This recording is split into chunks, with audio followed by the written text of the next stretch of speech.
Welcome back, everyone. In the Carter File tonight, the provincial government soliciting ideas on how to deal with the province's finances, asking the public for input. And yesterday, the finance minister and others sat down with the Federation of Labour, specifically David Thompson, who is an independent public policy consultant from Victoria in British Columbia. He joins me now.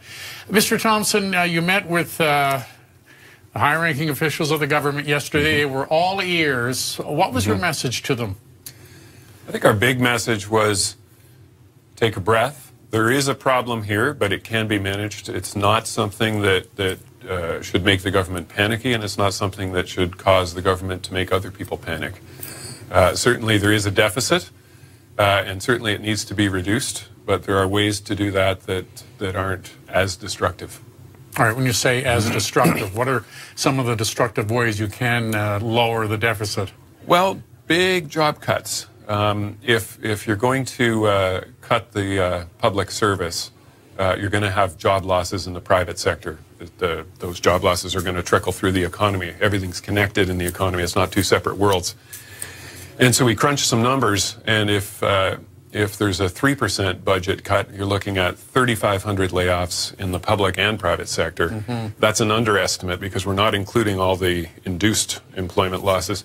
If you get something bigger like 30% job or budget cut, then you're looking at putting at least 35,000 people out of work, maybe more like 45 or 50. And that would be catastrophic in the bigger picture. Well, I've been told that when the codfish fishery collapsed in the 90s, it was about 60,000 people who left the province. So we're on the same order of magnitude as that.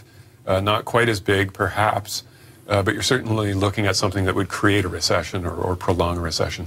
What constructive things can you did you tell the government here about how to attack the deficit problem without bringing on these other things, these nasty things that we don't want? Yeah. Well, certainly there are ways to reduce the deficit, but the first thing before going there is to remember that in a time of recession, it's actually good prudent financial management to run a deficit, to have an expansionary fiscal policy, one that provides stimulus to the economy. But yes, run a deficit during the recession, not a permanent deficit, but during a recession. But yes, let's shrink it down. So there are a number of revenue options that the government can look at. Yeah, that's what I wanted to get. Let's talk about the revenue side now. What did you tell the government to do? Well, we more put a suite of options on the table in front of them. And we pointed out a number of taxes that the government already has and some that they don't already have, where if they just raised their tax rates to be what the neighbors have in terms of tax rates, they could raise another $800 million a year. And your projection for them or your recommendation for them would be to reduce that deficit, say, from $2 billion to just get it down to $1 billion, and we're doing better.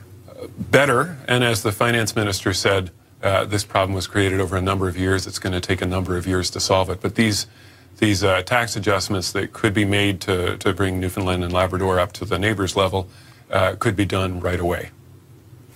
David Thompson, I want to thank you very much for coming in. Great. Thank you very much for having me. Yeah.